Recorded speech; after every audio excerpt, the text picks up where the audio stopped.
Boa noite, bom dia pessoal. É que estou gravando à noite, tá? Então, boa noite para vocês. Tudo bem, pessoal? Então, como diz o pessoal lá da minha terra, ó, eu aqui travês, tá? Estamos aqui para falar. Estamos aqui, lá na terra, lá em Mato Grosso do Sul é assim. Estamos aqui para falar para vocês nessa nossa aulinha 11, tá? Sobre. Eu vou fazer para vocês um tema que é muito possível por aí afora, tá? Que é um tema sobre a educação. O pessoal que está se preparando para o Enem tem que tomar um certo cuidado, porque no Enem a gente tem percebido que nos últimos anos os temas têm sido assim pontuais. Como assim pontuais?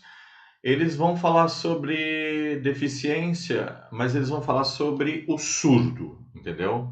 Pode vir aí sobre deficiência dos cegos também, né, tá, gente? Não se, desculpe, não se surpreendam se vier um tema assim nesse sentido. Por exemplo, vai falar sobre cultura, mas pinça lá cinema. Conseguiram entender? E aqui nós vamos falar hoje sobre educação. Eu mostrei para vocês, vou mostrar para vocês aqui um brainstorm, ok, sobre educação. Esse brainstorm eu fiz realmente assim. Eu peguei o tema, pessoal, educação, tá? E fui tirando aqui tudo que veio na minha cabeça. Aqueles 5 minutinhos que eu falo para vocês que são 5 minutinhos do brainstorm. Deixa eu ajeitar as lâmpadas aqui para ficar melhor. Ótimo, ok? Me sinto um verdadeiro sendo torturado aqui ó, com as lâmpadas, ok? Então, pessoal, nós vamos fazer um brainstorm. Eu vou mostrar para vocês o brainstorm, ok? Sobre educação. E logo depois, eu peguei uma redação da internet. Fucei ali, botei ali uma redação sobre a internet para mostrar os prós e contras dessa redação para vocês, tá? Não vou dar nota, nada disso, mas eu só queria mostrar para vocês como ela poderia ter ficado melhor e no que ela tem de bom, ok? Não é redação modelo, tá? Por favor, não usem aquela redação que eu coloquei ali, uma redação que eu simplesmente pincei ali da internet, peguei e coloquei aqui para vocês verem como é que funciona, tá? Então vamos lá, na nossa aulinha, décima primeira aulinha, gente. 3 meses, é isso? 3 meses sem se ver no tete a tete, né? Mas vambora, vambora que tá na hora. Olha aqui, isso é um brainstorm. Conseguem lembrar? Deixa eu sair daqui. Primeiro eu vou aqui para baixo para vocês poderem ler lá em cima. Tá? Não se pode falar em educação no Brasil sem falar de Paulo Freire, né, galera? Paulo Freire foi o primeiro nome que me veio à cabeça aqui, ok? Aí eu lembrei que Paulo Freire, pai da pedagogia brasileira, ele pode ser muito bem utilizado para vocês como referência, né? Ele tem uma obra que ele fala que é a possibilidade de alfabetizar uma pessoa em 48 horas, né? Então você pode utilizar essa referência do Paulo Freire. O brainstorm é isso. Tudo isso aqui que veio, aqui que vocês estão vendo aqui no PPT aqui, gente, tudo isso veio assim, não, eu fui escrevendo. O que veio, tá, tá, tá, tá, tá, tá, tá, tá, tá. Exatamente isso. A técnica do brainstorm é essa, tá? Eu não tive muito tempo para fazer isso em sala de aula com vocês, mas eu acho que já ficou bem claro, né? Atenção, mesmo quem vai fazer crônica, mesmo quem vai fazer narrativa. Aliás, galera, aqui nessa redação, se você vai falar sobre sistema educacional, se você vai falar sobre analfabetismo, suponhamos que você, desculpa, queira falar desse viés, analfabetismo, não tem como você fazer uma narração, uma crônica, um conto com em primeira pessoa, o eu falando, porque fica inverossímil. Lembra dessa palavra? Inverossímil. Deixa eu anotar aqui no meu bate-papo. Ó, aqui tem o Pierre Bourdieu.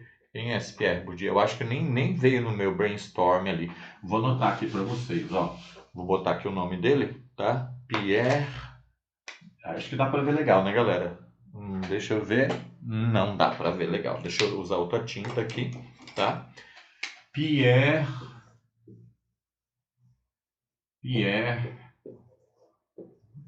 Bourdieu. Aqui é um I, tá, gente? Pierre Bourdieu. Dá para ler? Pierre Bourdieu. Saí daqui, ó. Pierre Bourdieu. Quem é esse Pierre Bourdieu? Esse Pierre Bourdieu é um pensador francês que fala sobre educação. Anotem essa frase. Ele fala que a educação, o conhecimento é uma moeda de troca na sociedade moderna, na sociedade do conhecimento contemporânea. Olha que frase. Esse negócio de moeda de troca é de uma aluna minha, tá? Mas eu achei a frase interessante para falar da ideia de Pierre Bourdieu, tá? E o que eu estava falando, o Pierre Bourdieu, ele fala sobre a moeda de troca, e logo depois, no brainstorm que me veio essa personagem aqui, ó, Macabeia. Anota aí, Macabeia, Clarice Lispector, no livro A Hora da Estrela. Por que Macabeia? É o que eu digo, Macabeia palpa toda a obra quando você vai querer fazer uma referência de pessoa que não tem socialmente falando, aquelas classes menos favorecidas, menos privilegiadas da nossa sociedade, ela é a representante maior, galera. Por quê? Ela é pobre, ela é semi-analfabeta, educação. Ela tem o subemprego, ela ganha mal, ela come mal, ela vive mal, ela é doente, então ela é a personagem que exemplifica toda essa discrepância, esse estado lamentável de coisas que existe no Brasil em relação a certos grupos sociais, entendeu? E é ali que você vai. Essa personagem que vem aqui a seguir, ó, o Fabiano, tá? Do livro chamado Vidas Secas, do Graciliano, fantástico Graciliano Ramos, ele é perfeito para falar sobre educação.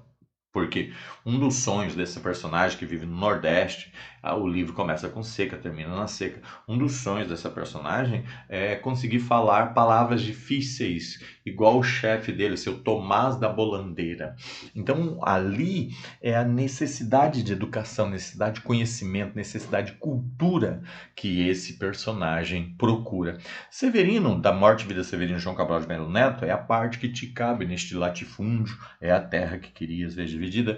Ele pode ser no sentido de que ele, naquela situação de seca, de fome, de miséria, ele não tem também acesso à educação. E lá no finalzinho, quando nasce uma criança, quando ele já está em Recife, e ali no mangue nasce uma criança, né? Uma das bruxas, né? Que é um alto de Natal pernambucano, uma das bruxas que vão comentar o futuro daquele novo Severino que nasce, ela fala que o futuro dele vai ser de subemprego também, tá? Nesse livro aqui, O Cortiço Maravilhoso, século XIX, né, a Luiz de Azevedo, nós temos toda uma população que não tem educação de qualidade. Cidade de Deus, livro atual do Paulo Lins, tá? Esse trecho me veio na hora, porque esse trecho ele pode ser utilizado da música dos Engenheiros do Hawaii, tá? Ele diz assim, ó: um dia me disseram que as nuvens não eram de algodão, sem querer eles me deram a chave que abre essa prisão. Que prisão é essa? A prisão da ignorância, a prisão da falta de conhecimento, a prisão do analfabetismo funcional. Só para vocês terem uma ideia, um pouco antes de vir para casa para poder fazer essa aula para vocês hoje mesmo, eu passei no banco, né? Fui no caixa eletrônico e tinha um rapaz ali do lado, né? Um rapaz assim, uns seus 30, 40 anos, né? Só estavam nós dois lá no caixa. Ele pegou e falou assim para mim: moço, você pode me ajudar? Eu não faço, sabe? Depois some dinheiro lá na casa do cara, da conta do cara, e vão dizer que fui eu, né? Porque ali é tudo gravado. Eu assim, olha, querido, de longe eu posso te ajudar, mas o que que foi? Ele assim, o que que é IRPF? Eu falei, imposto de renda da pessoa física. Ele assim, apareceu isso aqui na minha conta, esse dinheiro é meu, eu posso pegar? Aí eu falei assim, sim, provavelmente o senhor recebe o seu imposto de renda pelo Banco do Brasil? Aí ele falou assim, não sei. Eu falei assim, o senhor faz declaração de imposto de renda? Ele assim, fácil, assim, qual banco que o senhor colocou? Ele assim, esse aqui. Eu falei, então esse é o banco que o senhor recebe. Muito provavelmente o senhor recebeu o imposto de renda e o imposto de renda da pessoa física. Então esse dinheiro é meu. Olha só, gente, ele conseguia ler tudo aquilo, mas ele era analfabeto funcional, ele não sabia o que é que estava acontecendo, né? Aí eu falei assim, olha, senhor, faça o seguinte, amanhã procura uma agência, veja o que é, mas geralmente é imposto de renda da pessoa física, significa isso, IRPF. E é um dinheiro que o senhor tem direito a receber, e aí foi depositado, porque começou esse mês o recebimento e tal. Vocês entenderam? Esse nível de educação, esse nível de conhecimento. E a escola brasileira não consegue fazer isso. A escola, ele não era uma pessoa que me pareceu assim, analfabeto. Ele não era analfabeto, ele estava lendo aquilo ali, mas ele estava nessa prisão. Entenderam por que eu gosto dessa frase? Da música, eu não sei o nome da música, tá, gente? Mas é do Engenheiros do Havaí. Hawaii, eu falo Hawaii, mas eu acho que é Havaí, tá? Ok? Terceira revolução do conhecimento, me vê isso. Essa agora, terceira revolução do conhecimento, gente, cadê meu celular? Enfim, não tá aqui. É o celular, é a internet.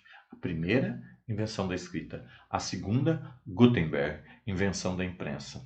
E aí eu já lembrei de um livro maravilhoso, de uma minissérie que está passando na Stars Play, maravilhosa, desse livro aqui, ó, O Nome da Rosa. O livro é uma porrada, tá, gente? E desse autor, Humberto Eco, tá? No livro O Nome da Rosa, eu tenho uma biblioteca, tá? De uma abadia, uma biblioteca gigantesca durante a finalzinho da Idade Média.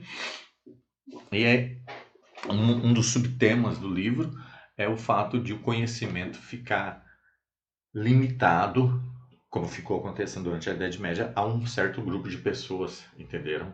Depois me veio o Pagador de Promessas, tá? Do Dias Gomes, tá? Que é um rapaz que ele não conhece o Zé do Burro. O que é o Zé do Burro? É um personagem que ele é meio ignorante, ele não conhece as coisas da realidade, entendeu?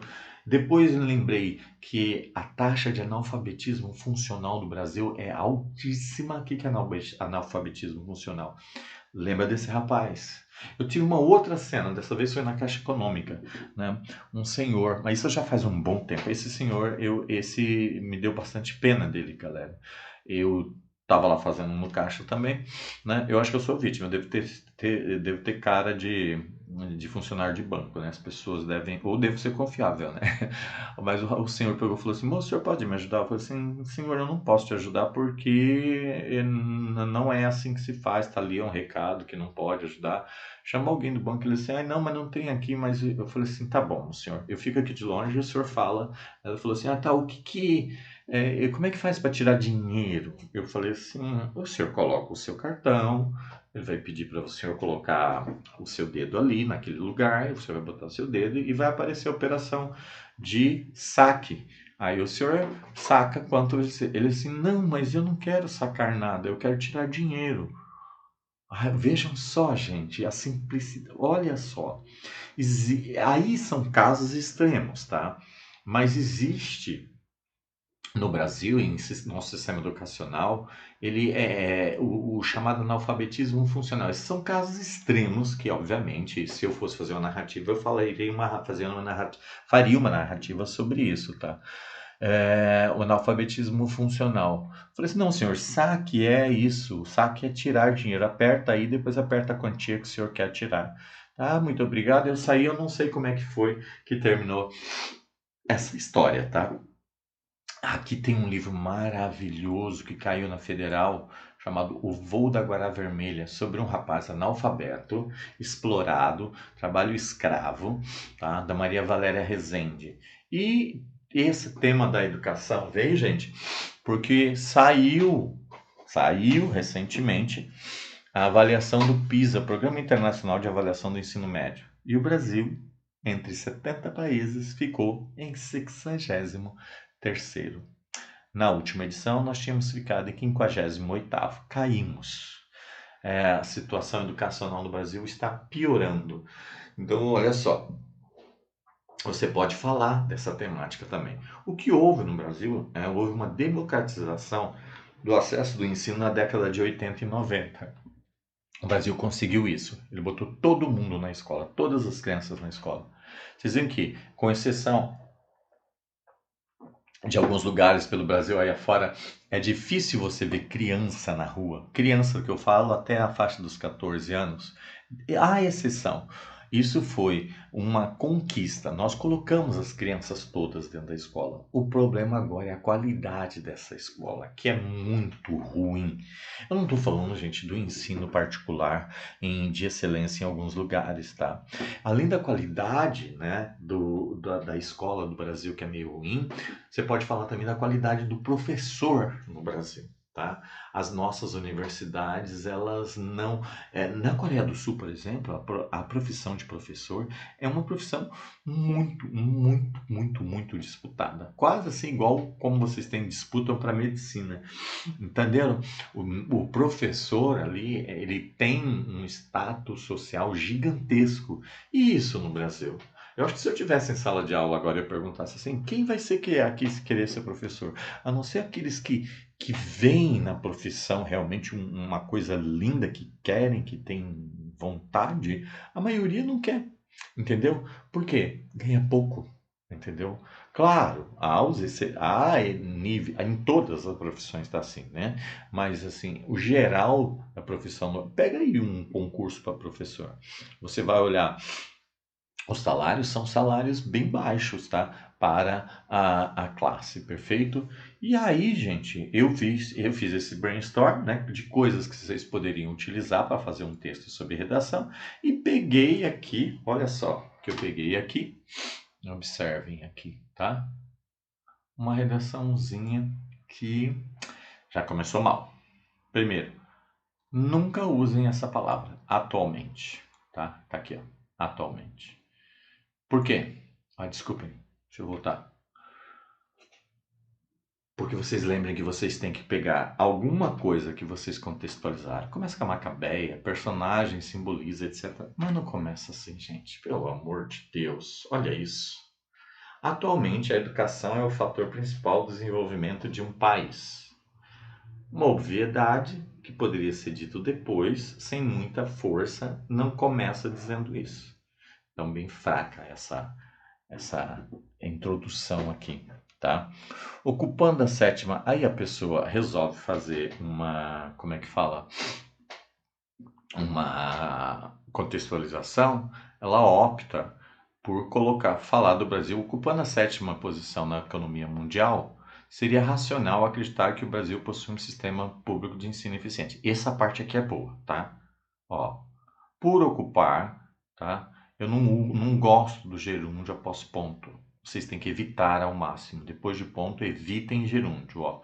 Por ocupar a sétima posição na economia mundial, seria racional acreditar que o Brasil possui um sistema público e de ensino eficiente. Essa frase ficou boa. Ó. Seria racional acreditar que o Brasil possui um sistema preocupado, blá, blá, blá, blá, blá. Isso aqui ficou bom, tá?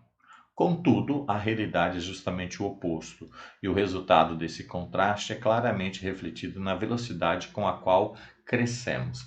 Evitem a primeira pessoa do plural na redação, tá? Seria melhor. Contudo, a realidade é justamente o oposto, e o resultado desse contraste é claramente refletido na velocidade do crescimento do país. Procurem sempre terceira pessoa do singular, tá? Ok? Introdução fraca. Aqui tem uns pontozinhos fortes. Vamos para o desenvolvimento, tá? Aqui. Para exemplificar, tá? Isso aqui você pode usar no Enem, pode usar na Federal, na CAF. Eles gostam de coisas mais simples assim, tá? Basta lembrar que hoje, eu colocaria vírgula aqui, né? O Japão é um dos países mais poderosos do mundo, mas até meados do século XX, até meados do século XX, vírgula, esse quadro era bem diferente. Bem interessante isso. Ela vai fazer uma comparação do sistema educacional japonês, como o Japão era um país rural, subdesenvolvido, tá? Com os atentados nucleares, ela aqui faz uma crítica, né? Atentados nucleares, né? Que quase destruíram o país. Okay? Os japoneses adotaram uma meta: investir o maior montante dos recursos na educação. Este plano mudou o curso da história em um nível mundial e colocou o país no topo do desenvolvimento tecnológico em pouquíssimo tempo. Isso aqui ele poderia falar da Coreia do Sul também, né? Mas vocês veem que ele passa a falar de dados, né? Esse passou um parágrafo inteirinho falando de dados e faz pouca crítica, né? A crítica que ele tem é que atentados nucleares, né? Ok? Não fica assim uma coisa muito profunda. É uma redação que até agora, para o corretor, se eu fosse corretor, eu falo assim, tá ok, né? Tá beirando ali, né? Se a gente fosse... Depois eu falo para vocês mais ou menos que nota eu daria para ela, tá? Aí ele diz aqui, terceiro parágrafo. O quadro brasileiro é, entretanto, o outro lado da moeda. Essa metáfora aqui é uma metáfora um pouquinho clichê, tá? O que ele fez? No Brasil, essa pessoa, não sei quem escreveu isso, gente, mais uma vez, eu peguei isso aqui da internet, tá? Aleatoriamente, joguei lá, olhei algumas redações, peguei essa e botei aqui para comentar para vocês o que fazer e o que não fazer, tá? Vocês reparem, ela prefere, desculpem, é a rinite, tá? Eles preferem aqui colocar o que aconteceu com o Japão para poder fazer a comparação com o Brasil embaixo. Isso é uma tática, uma técnica que vocês podem fazer sem problema nenhum, tá? O quadro brasileiro é, entretanto, o outro lado da moeda, fraco. Eu colocaria. O quadro brasileiro é, entretanto, muito diferente do que aconteceu no país oriental. Nosso país novamente, tá? Aqui ele começou a usar nós e vai continuar usando, né? Nosso país investe menos de 10% do PIB na educação. E o que se observa é a falta de escolas, materiais pedagógicos escassos e um salário medíocre. Muito bom isso aqui. Um salário medíocre para os profissionais da educação. Muito bom isso aqui. Não que estou defendendo a minha classe, não é nada disso.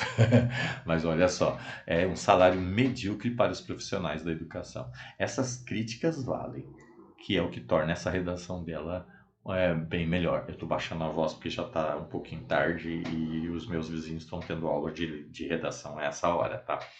Não é de se espantar que apenas uma rara parcela dos cidadãos almeja o ramo educacional, sendo que tal profissão representa a base fundamental da maioria dos processos de desenvolvimento.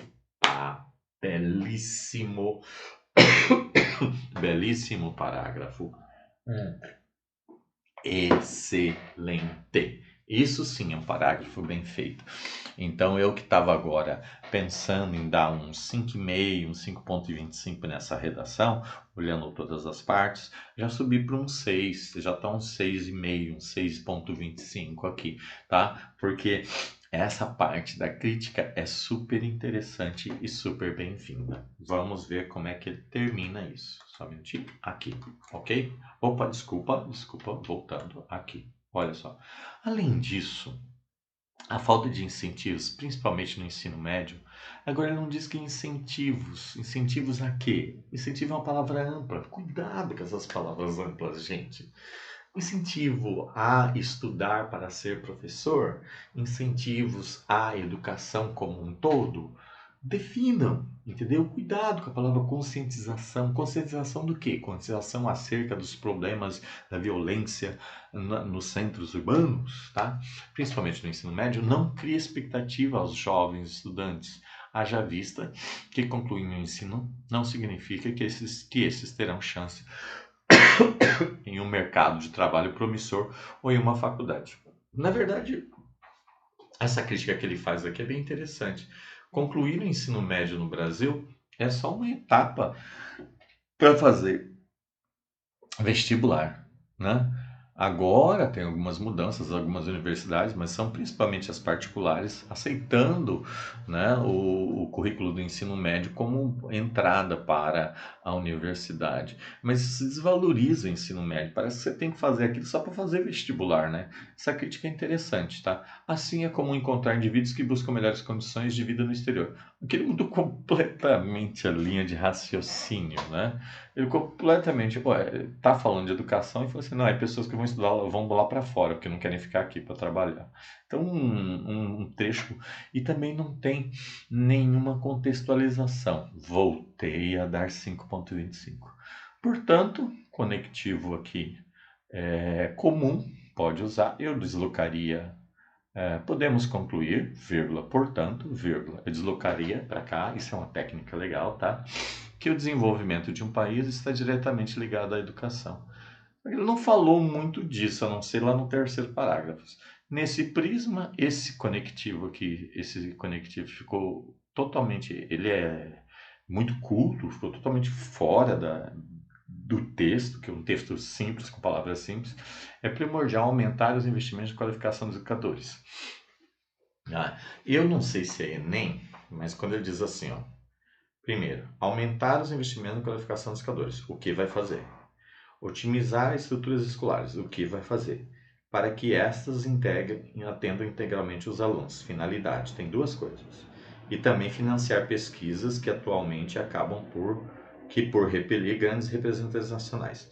Então ele fala o que, ele fala, não diz quem, diz o que vai ser feito, qual a finalidade do que ser feito. Ele vai ganhar 80 pontos no Enem.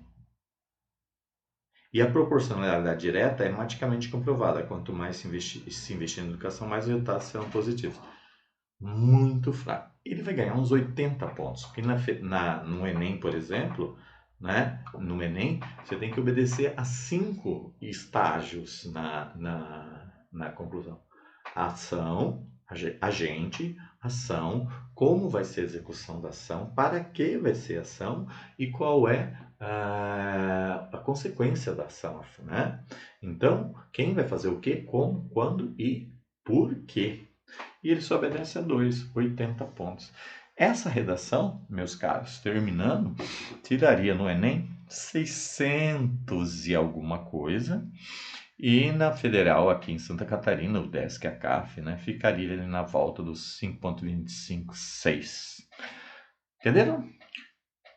E lá no brainstorm que a gente fez, nada foi utilizado aqui.